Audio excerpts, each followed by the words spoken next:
Ladies and gentlemen, get ready for Bieber fever. Justin Bieber's here, everybody. How are you tonight? Are you okay? I'm doing great, I'm doing great. In 2010, Justin Bieber was arguably the most famous teenager on the planet.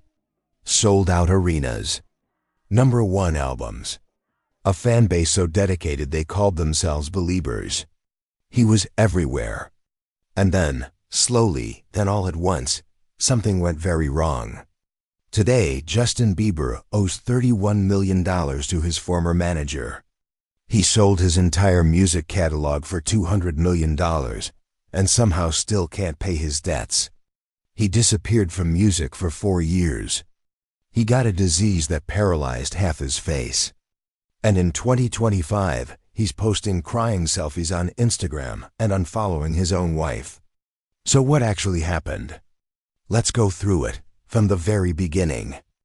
To understand how far Bieber fell, you need to understand how high he actually was. In 2007, his mom started posting videos of a 13-year-old kid from Stratford, Ontario singing covers on YouTube.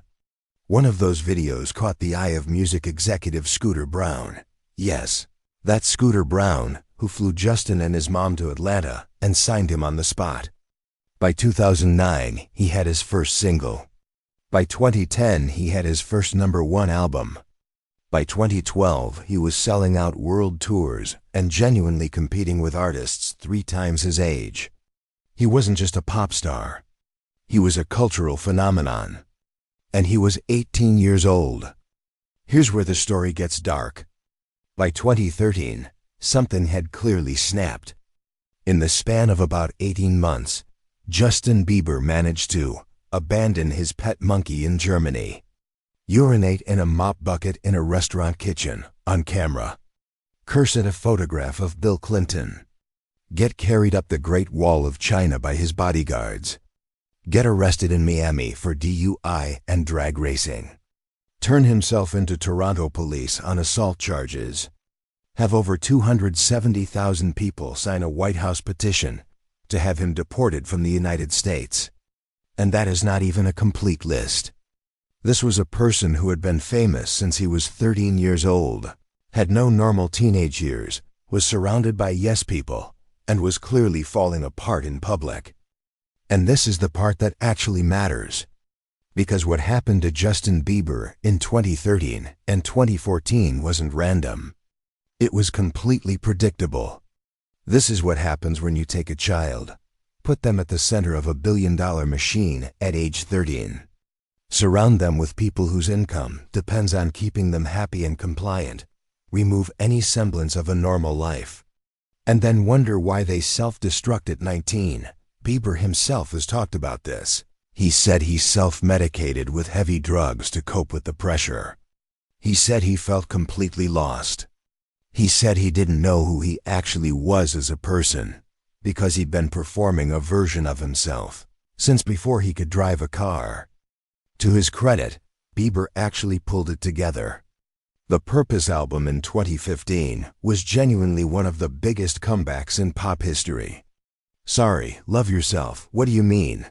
These weren't just hits, they were cultural moments. The Purpose World Tour sold out venues across the globe. He went from being the guy everyone wanted deported to being the guy everyone was streaming again. And for a minute, maybe 2 or 3 years, it looked like Justin Bieber had actually figured it out. He got married to Hailey Baldwin in 2018. He seemed stable. He seemed happy. And then the Purpose World Tour ended abruptly. And everything unraveled again. In 2017, Bieber canceled the remaining 14 dates of the Purpose World Tour. No warning. Just done. His statement at the time was that he needed to rest and be sustainable. And at first people were skeptical. But looking back at what he said, it was actually pretty honest. He said he'd been touring since he was a teenager, and he realized on that last tour that he was visibly unhappy.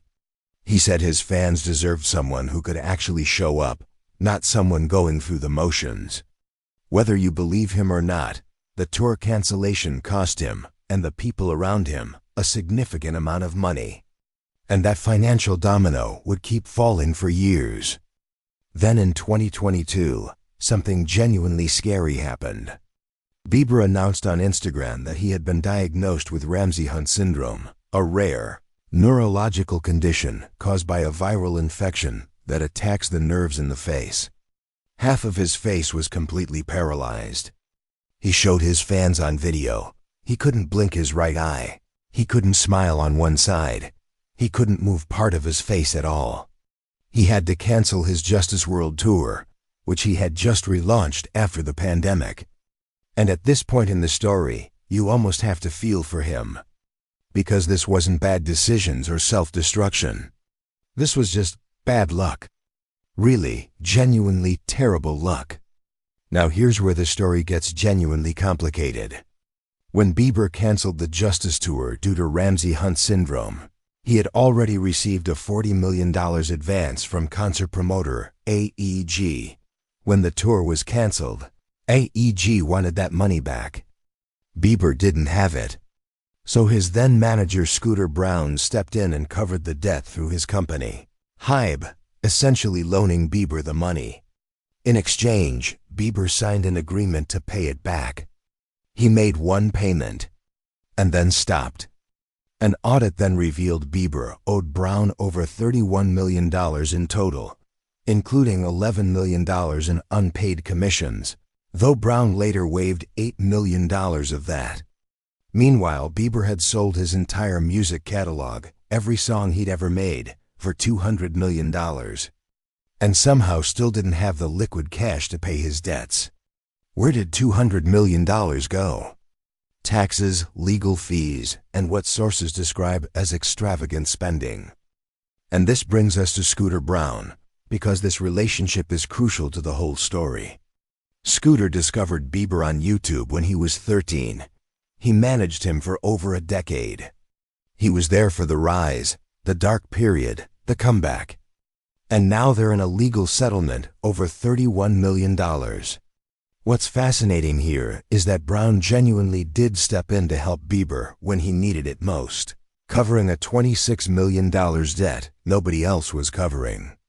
But the relationship clearly deteriorated.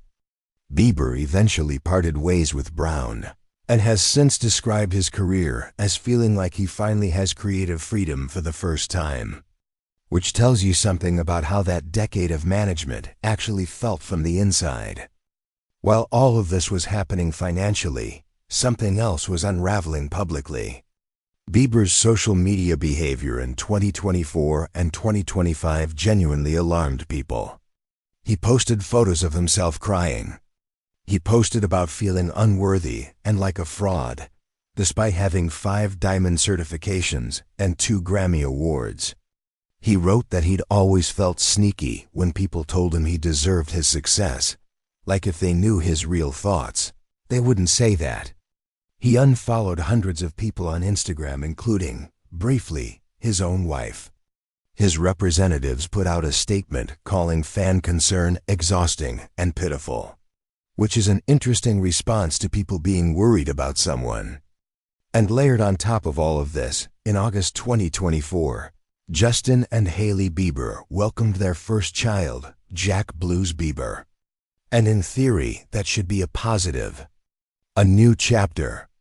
Something to ground him. But reports from people close to Bieber suggest that fatherhood, rather than stabilizing him, actually added to the pressure he was already feeling. Friends reportedly told outlets that he was regressing emotionally. That new stressors were compounding old ones.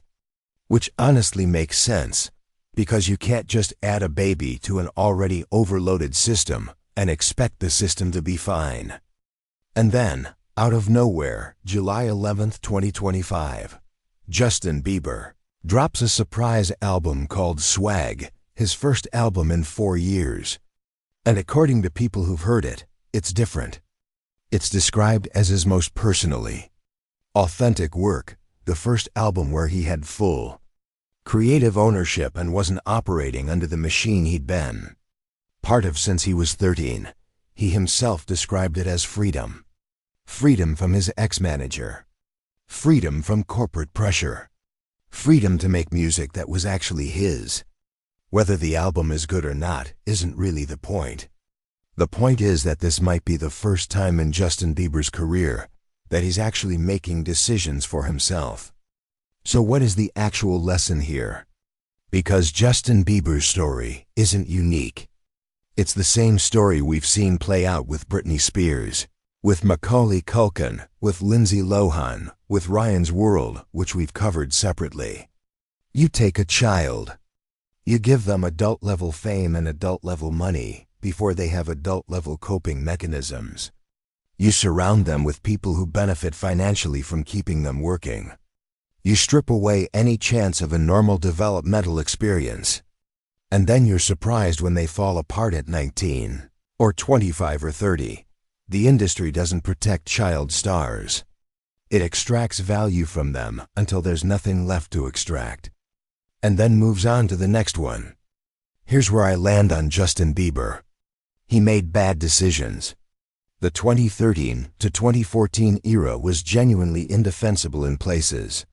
But he was also a kid who was handed more pressure, more money, and more fame than any teenager should ever have to handle, with no real support system equipped to deal with what that actually does to a person. The Ramsay Hunt diagnosis wasn't his fault. The mental health spiral wasn't a performance. The $31 million debt is a mess entirely of the industry's making, as much as his own. Whether the Swag album is a real comeback, or just another chapter in an ongoing crisis, we'll find out. But the story of Justin Bieber is ultimately not a story about one person making bad choices. It's a story about what the entertainment industry does to children. And it's a story we keep watching repeat itself. And somehow never learning from.